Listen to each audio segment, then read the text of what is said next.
Hello and welcome to the Rams Talk podcast.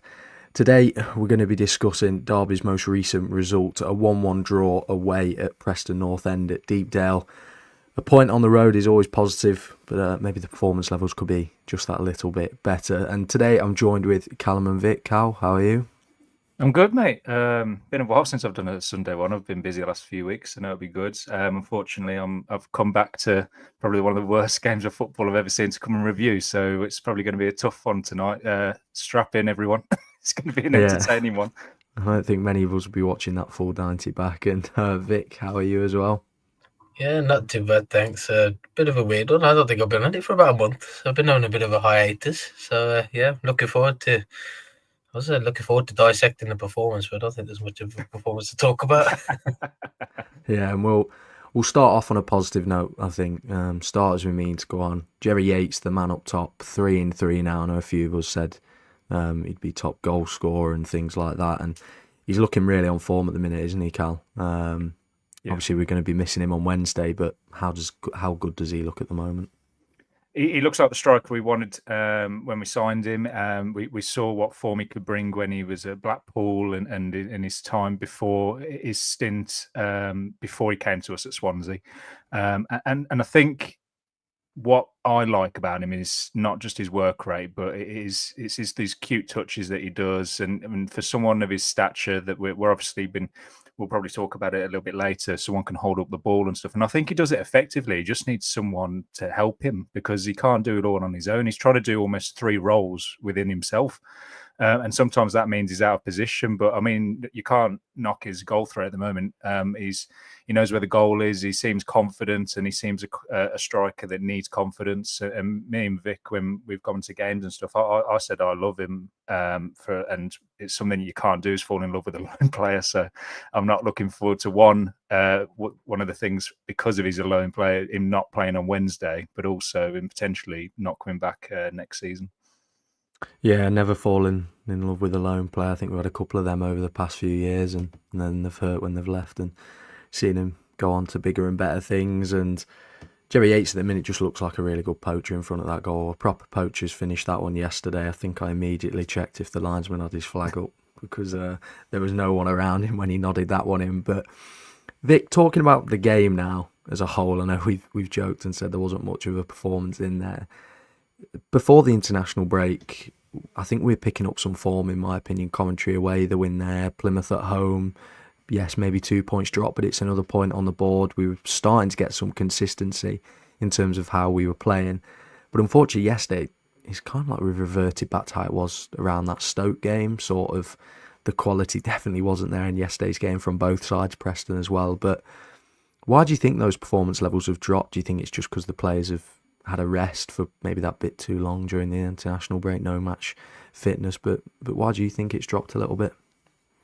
I think there's a number of reasons, to be honest. It did look like some of the players yesterday is probably still on their holidays from the break that they've had in the international break. But I think there's a number of issues. I know we've been unbeaten, but I think it's more the performance levels rather than the actual results itself. I know we're saying that we're prioritising survival this year and by any means necessary, and of course that's still the objective. But I think just thinking some of these games, if we could just literally just take the game to the opposition, if we're getting into that 65, 70-minute territory where it's like 1-1 and both teams look drab, especially like they did yesterday, I don't know what's stopping us from sort of pushing on to go on and get a winner. I mean, there's been plenty of occasions this season. Preston's won. Off the top of my head, I could probably think maybe Oxford away. We probably could have got something that could have got 3 points there as well if we just pushed on a bit more. We're in games, but the problem is it seems like we're setting up not to lose rather than trying to go for all 3 points. And I think, in my opinion, the championship this season hasn't been as big as quality as everyone was expecting. I think a lot of people were saying that with the teams coming down, there's going to be a real golfing class. But in my opinion, I haven't really seen that yet. And we've played Sheffield United, we've got Burnley and all that to come yet.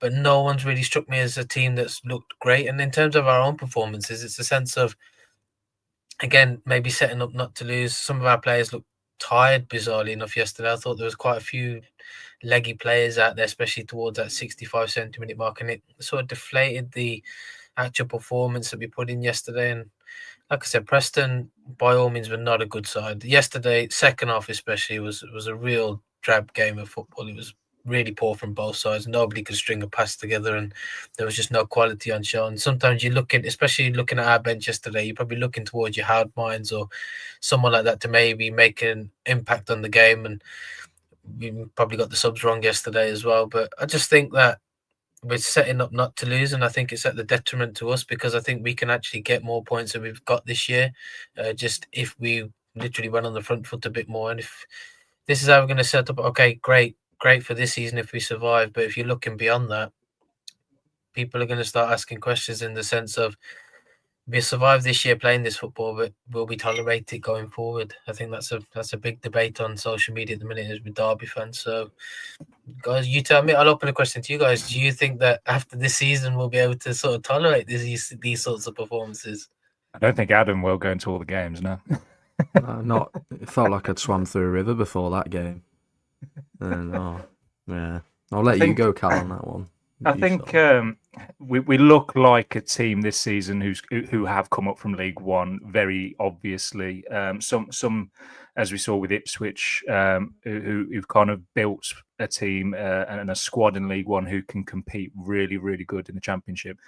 We've seemed to have kind of we've probably got about 3/4, maybe half of a squad that could compete in the Championship, is in towards that top end. So we're going to see these results that are inconsistent. I mean, I was just looking at the results. I mean, we seem to be the 1-1 merchants of the Championship at the moment, just because of the amount of draw. But we have only got one defeat in the last 7 or 8 games. So I mean, it is what it is. But I think the quality is just not there. But I think we're in that like half and half realm at the moment of coming up from League One and obviously being back in the Championship. It will take maybe 2 or 3 rotations and transfer windows for us to maybe see what we saw 3 or 4 years ago, obviously back in our Championship days. Yeah, and I think for me, it's this season I don't mind it as much. Obviously, being a newly promoted team, as long as we stay up, that's all that I really care about. But when you put it down to straight after the 90th minute and we've played Preston, and no disrespect, we're in 20th place, had them 1 in 6, and we'd sat on the 1-1 from the first half. That's how it felt to me anyway, watching the game. I didn't think we pushed on for a winner as much. So I think this season, absolutely fine with it. I get it. But I think next season, if we have survived and consolidated in the Championship, then it's not really progression, is it? If we play like that for years and years. So this season I can completely get it and tolerate it. It's going to be one of them seasons, and I think that's probably what we all just have to come to terms with. And I think when you mention quality there, I think we look at the team and I think we just wish there was maybe 1 or 2 players with that top end Championship quality, because I think it would really boost us up the division. But this is the squad that we have and the squad that we've got to work with, and probably brings me on to my next question here for you, Cal, about obviously we've gone to that three centre-backs now with Nelson, Cashin and Phillips. Obviously Phillips coming into the team, and yesterday, being totally honest, thought he had a really poor game. With his feet, he looks really hard to watch. It's probably the nicest way to put it. And when talking to a friend of mine who's a Plymouth fan, he said Plymouth looked to exploit Phillips every time they ran at Derby in that game previous before the international break. So what's your thoughts on the 3 at the back or 4 at the back? Which one would you prefer? I think we've seen both now enough to kind of come to terms and come to a decision. But which one do you prefer, Cal? Let us know. I think the 3, it seems to really work really, really well and effective against Coventry. I think it works on the roads. It to be industrial, be solid. You're not going to get flashy moments. I mean, you saw at Coventry, you saw yesterday. We're happy for other teams to have the ball. We're happy just to sit there and be solid with our 3 centre-halves and our goalkeeper. But as you say, Phillips, who came in with this Premiership pedigree, playing with Mo Salah and Channing, and Jake loves him in terms of boasting about that. But I mean, looking at it yesterday, you do see why he was going on loan to your Cardiffs and those sorts of teams to try and get first team football. And I mean, he's only just come into this side just because of a change of shape, and he hasn't really set the world alight to maintain that position, in my opinion. I think he's going to be one of those that might dip in and out. I think Warne will very much tinker with the side to get the best out of maybe the forward players. So I think he's happy to go back to a back four, in my opinion. I think once David Ozo's back, I think the back four will come back. I think that original start of the season formation will come in. The three midfield then will be the question, but I think the back four will cement itself. It's just whether your likes of Forsyth and Wilson, I think without a dedicated right back who in Niambe, I think Warne is just slightly conscious of how defensively sound Wilson and Ward are. So I think with that, I mean, the fact that Jackson's playing week in, week out as right wing back says everything. So I think Vic will probably attest to what we're probably going to play for the next few weeks. Oh God, I don't know where to start with Caden Jackson. In my opinion, for me, I just don't see what he offers in the team. And again, if we're looking to the back three, I thought again, like you guys have said, Nat Phillips was poor. Adam probably put it up perfectly in the sense that every time the ball ever gets to his feet, it's almost like it pings off him straight away, and there's just a lack of first touch, which is worrying. I think again, like you said, with Ozo coming back, I think we'll probably revert to a back four. I just think we look a bit more solid in the back four. I know Paul Warne loves playing the back three, but I don't think we've ever had the personnel during his tenure to even play a back three. We've tried it. We tried it again yesterday, and I thought Fozzie was miles off it yesterday. I thought he had a pretty poor game. I know he's aging now, and he is Mr. Reliable, but I think it's asking too much of him to sort of play that wing back role because I don't think his legs have got it. Whereas in the back four, Fozzie might look a lot more suited to it if he is playing left back, which would allow your right back to sort of go forward. You're looking at maybe your Joe Wards and your Kane Wilsons in that sense.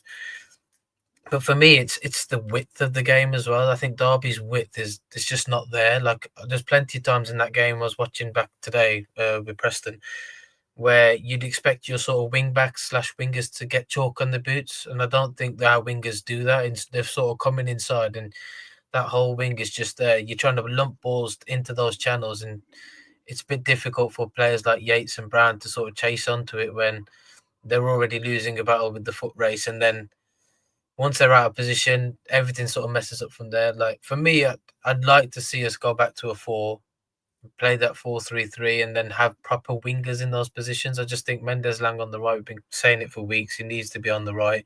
He's out of form as well, but I just think putting him in his natural position, we might get the best out of him. And then it's that left wing conundrum. I don't know what CBT's done to Paul Warne to sort of not even get close to the side, or even Barkas. And we've got 2 left wingers who don't seem to be getting onto the pitch. And I think, and it'll probably lead on to our next topic point, of square pegs in round holes. I think this is the problem that we've got now, is that we're not putting performances in because we're playing square pegs in round holes, and we are scraping by getting the points. But for me, I just think we need to just literally play to our strength, play to the personnel that we do have. I think Ozo's not far from coming back, which is a positive. But I think we've been quite lucky, in my opinion, in the last few weeks to sort of get the results that we have, even with the draws. I just think that if we didn't have players like Ibu Adams in the middle, who had, for me, has been by far the best midfielder this season after Ozo's injury, then we'd really struggle. So I think hopefully we can revert to a back 4, but we'll see what happens. I mean, I'm not Paul Warne, unfortunately. I wish I was.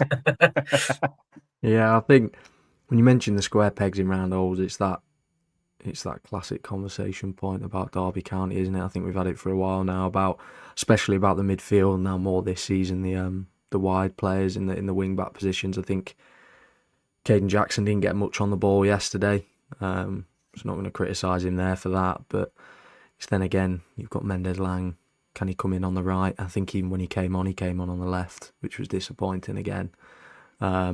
Blackett Taylor, I think every Derby County fan wants to see him given a couple of games, but he's not even been given a couple of minutes at the end of games at this point now. So I think for me, I'd just like to see it sort of not go back to basics, but just the simple things right, players in right positions, and then we can think about the performances. Because at the minute, like we mentioned there, Craig Forsyth, he unfortunately he struggled a lot yesterday, and he's usually Mr. Reliable, but I think yesterday his age was showing a little bit on that pitch there. So I think it's just one of them where I'd like to see us go back to the simple things, really. I think the midfield three for the last couple of games has worked well, but I think yesterday, not really sure why, but Osborne and Thompson tried to play as centre-backs whenever we had the ball, and so was Ebou Adams, which Ebou Adams had a decent game again, like he does every week. But with two defensive midfielders around him, there was just that massive gap in between the midfield and attackers. I know, Cal, you were on about that, and Vic, and I'll put it to you, Cal. How do you think we change that? Because I think in every game, it's quite noticeable that the reason that final ball isn't there is because there's such a missing link between the midfield and the attack. And how do you think we change that? Is it a personnel change, bringing in more attacking players out wide, or changing that midfield three? I know we'd all love to have Ozo back in, but how do you think we change that? I think the difference with what I saw at Coventry, which for me was one of the best performances with this back three that I've seen on the road, and obviously it resulted in a win, compared to yesterday, was that it was Osborne's self-conscious positioning that actually stopped the team. And I think when you look at half of the players and the way we wanted to play, I mean, Kenzo liked to pick up that little pocket within the midfields, and that's the difference. And I think when you look at the opposition and the way we want to play, I'll let Vic carry on because I've currently got a printer going off to my left. Yeah, I mean, for me, I was saying it earlier, I think we're probably a hold-up striker away from maybe getting a bit more positivity in this side. I know we've said, and I don't want us to sign him, but like a Michael Smith sort of player who can hold the ball up and bring other players into the game. I think yesterday we saw with Dosanjh and Yates, their movement is brilliant, but the fact of the matter is we're trying to play short balls to them, and they've already made the runs beyond the defender. And the problem, we gave away so many sloppy passes yesterday. I just think if we are to play two up top, we do need a sort of, going back to real old school, is like a big man, little man sort of partnership up top, where you've got someone that can hold the ball up and another striker that can run off him. That's the sort of thing I think we're missing at the minute. I mean, Yates has done really well to get the goals in. I think Brown's deserved his chance, although I did think he looked a bit lost yesterday. Maybe he just needs a run of games to sort of get back into the swing of things. But and don't forget, he's a young lad as well. But I just think we are sort of maybe like a hold-up striker away from maybe getting some real positive results with this side. Obviously not. We don't want 95-year-old Michael Smith, but someone in that mould.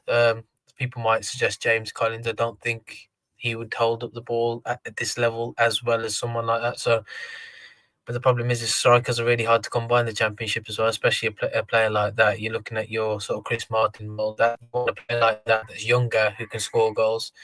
If we can find someone like that, I think we'll have a lot of success. But I think that's the only missing link for me. And then obviously the left side as well. I mean, I can't say it anymore than I just want a left winger to play on the left side. So I think we can make those changes and we might be all right. But again, at the moment, I think we're all very frustrated because we're not losing games, but we're not going out to win them either. And I think it's due to the personnel that we're putting out on the field. Yeah, and I think I agree with you there. It was back to my turn about, like, let's just go back to the simple things. And I think this could just be the season that we're going to have, unfortunately, where I don't think we're going to push on for wins in games when we're drawing us. We'd rather hold on to the point and put another point on the board. And it's disappointing, but I just think it's probably there with the expectations that we just need to stay up. And at the moment, I think we'd say we're overachieving in terms of the league position if we just boiled it down to that. It's an interesting point about the hold-up striker, because I think at the start of the season, Jerry Yates was sort of having to play that role in a way. He played a lot of the games with his back to goal and he was about 30 yards out, which we knew wasn't his game. And then now when he's been allowed to be that poacher in the two strikers up front, he's getting the goals and looking, I think, a lot better in terms of actually creating chances and scoring goals. But I think, yeah, it's probably right that we just need that. We need that tall, slow striker who can hold it up, and Jerry Yates who can be set free to go on, run on through. But as you say, it's difficult in January, especially when probably every club wants a new striker in January and somebody who can score goals, and they're difficult to come by. And probably some people would say James Collins, like you said, but I agree with you there. I just don't think he's got that technical ability at this level. So yeah, I think it's a difficult one really with Derby, but In terms of that disconnect between the midfield and the strikers, obviously we mentioned about the 3 or 4 at the back. Can we see Kyle Marcus Harness getting back in? I know at the start of the season he was preferred, but now he's sort of lost his way. But with Dejan Brown not being hitting on form, can you see Marcus Harness coming back into that team at any point? Marcus Harness is an odd one. I think that I was talking to my brother who saw him at Burton Albion back in his day, and he said he's a winger. He's a winger who can play in that 10, but he's primarily wants to play out wide, and that's where Pompey saw the best out of him. And when he got the opportunity on the wing and stuff, he shows what he can do. He cuts inside, he then comes into the midfield. That's absolutely fine. But I think within that 10, he just seems to be lost. His positioning is all over the shop, and the game kind of passes him by. And for me, he just looks that bit out of depth, and you worry about that because he's obviously gone up through into the Premier League, and you kind of think, well, we're loaning a Premier League player, you kind of get that quality and stuff like that. But I think he's obviously gone through with Ipswich and his time there, and obviously the journey they've been on, and he's kind of looked out within getting a Premier League opportunity, and he's now come back down to the Championship. And I just don't think he's got what it takes, in my opinion, to be that like 10 or advanced 8 that we want. I think the only player for me who's kind of shown that has been Halbmine. But then we were talking about it just before we went live. I think Halbmine struggled on the road.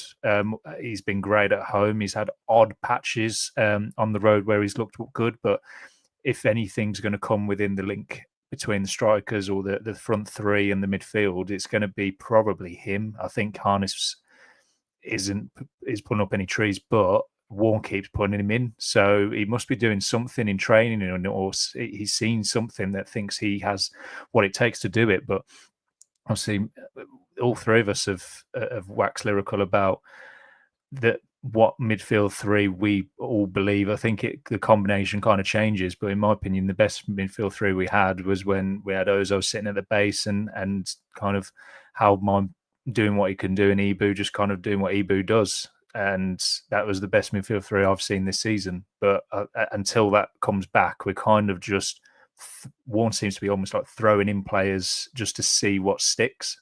Because I think we've seen about 3 or 4 combinations in the last few weeks. Osborne, I thought was the most random one to come in. I thought he was going to stick with the same one he did with Cov, but Warne does what Warne does. That's why he gets paid the big bucks. I think with Harness though, it's like, I mean, I look at when he comes on, and I look at, does he have an impact when he's playing? Like, I think when he first signed, I think Warne did try to play him out wide, and I noticed that Harness would always sort of drift in. That's what he does, yeah. You just got to let him do it. It's crazy. Like, where do you fit Harness into? I mean, yesterday, if we just talk about the game in isolation yesterday, it cried out for someone like Halbmine. There was no creativity from either side, and all we needed was a player just to sort of unlock the defense with that little split pass. I mean, if you've got the 2 strikers making the runs that we're doing, you needed a Halbmine in there to sort of find them, just pinpoint that ball, send it long, and then they could run onto it. Harness is an interesting one because I think at the minute, I think he'd be good as an impact sub, but he's been coming on as a sub and hasn't really had much of an impact. I think maybe he's probably struggling to find his feet in the team as well. Again, it goes back to that square pegs and round holes. I mean, a lot of us thought when he come in, he'd probably play on the left, and you'd have like Jackson or Mendes Lang on the right. He hasn't played there, and I think a lot of the issues we've got this season is purely on the left side. I think we're struggling to sort of find the balance on that left side, whether Elder's fit, and then you're looking at your left wings or wing backs to sort of play. Elder, when he was playing, was brilliant, and I think I don't know if he's took another knock and's got another injury, but I think if we can sort that left side out, then I think the rest of the team, for the time being, will sort itself out. I mean, we can't do anything in terms of strike-wise until January anyway, but maybe Harness is being played because it's part of the loan deal as well, that he has to play X amount of games. Could be something like that might be taken into consideration. But yeah, again, square pegs round holes seems to be the story of our season. And if we stay up, that's great. But I think a lot of fans are maybe a bit tired of the performances that are coming in, and maybe looking beyond this season, I don't doubt that we won't stay up. I think we'll comfortably stay up this season. But it's just the performances aren't sort of matching the results. I think if we can give an extra 20%, we're fine. But yeah, Harness is an interesting one. I don't know about yourselves, but like, what's your best midfield three with the personnel we got taking Ozo out of it at the moment? What do you think the best midfield three would have been yesterday in terms of how we set up and played? Go on, Adam. It's hard for me to be able to disagree with what Warren put out. Like, if we're thinking before the game, because I think before the international break we looked okay. I thought the performance levels, like I said, like got on a bit better. So you think it would make sense. Thompson was playing that role well in winning the ball back, being able to drive with it. Osborne is Ben Osborne, isn't he? Really, he's always chasing, and Ebou Adams is putting in 7, 8 out of 10 performances in every week. But then I think what went wrong for me yesterday was that it was either the instructions to the players or their mentality went back to, well, we need to sit on this and defend it. And Thompson was so deep. Osborne was so deep. I think, unfortunately, I described Ben Osborne as the James Collins of the midfield, unfortunately, yesterday. He worked really hard, but there wasn't much quality there, unfortunately. I know it's probably harsh from me, but I think I've expected just a little... Harsh. I've just expected a little bit more of Osborne, because I think I picture him as this player who's earned promotion to the Premier League, played in the Premier League, and he's always had great games whenever we've played Forest and he was playing for them. And unfortunately for me, I just think I want that little bit extra from him. He's a player who's got a lot of experience at a decent level, higher than what Derby are at the moment. And I'm just expecting him to be that little bit better, that standout performer in the team. And I'm yet to see that probably. It's probably a little bit harsh and reactionary after yesterday. But I think he's settled now into that team. So let's step it up a level. But I think I want that from the whole team as well, really. I want it to go that extra level. And I just think we're holding back a little bit in games too much, which we've said is fine for this season. And, you know, that's how it's going to be. But when I think about the next 2 games, we've got more chances for points. Obviously, Swansea are 14th, Sheff Wednesday are 15th. I know Swansea played pretty well today against Leeds. But obviously, we're going to be without Jerry Yates in the next game. I'll put it to you, Cal. Do we go Caden Jackson up front, Mendes Lang, stick with Dosanjh Brown? Do we put Osborne out wide on the left so Jackson could go up front? What combination would you go for?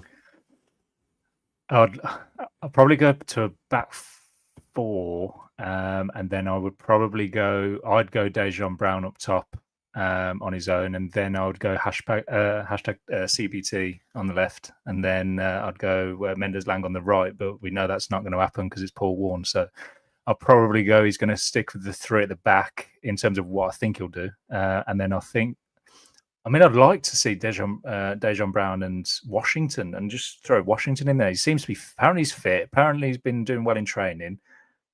I don't see why he's not been just chucked in there, especially with obviously Yates not being available. And I think in terms of what Yates offers, I think Washington is the most senior player that offers a similar set of attributes. I think if we see Collins going in there, we know what we're going to get with Collins. So a lot of quicksand running and a lot of effort in the right places in his heart and stuff like that. But in terms of quality, we know what we're going to get from him. So I think if we want to get anything out of Wednesday, because otherwise I just see it being a bore 0-0 draw, because I just don't see us creating anything. I think a lot of it's going to come from the wide areas, which is why I'm imploring Warne to put CBT in and put Mendes Lang on the right.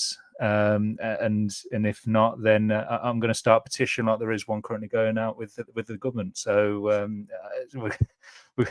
it's getting to that point, Adam. It's getting to that point because it's just silly. There's got to be something going on behind the scenes. I know, so we'll talk probably a little bit later, but I think Warne prides himself on bringing in players with the right personalities, and it just baffles me that it seems to be the only one that has gone a bit skew with all of his signings. Probably Barkhazen as well fits into that mould.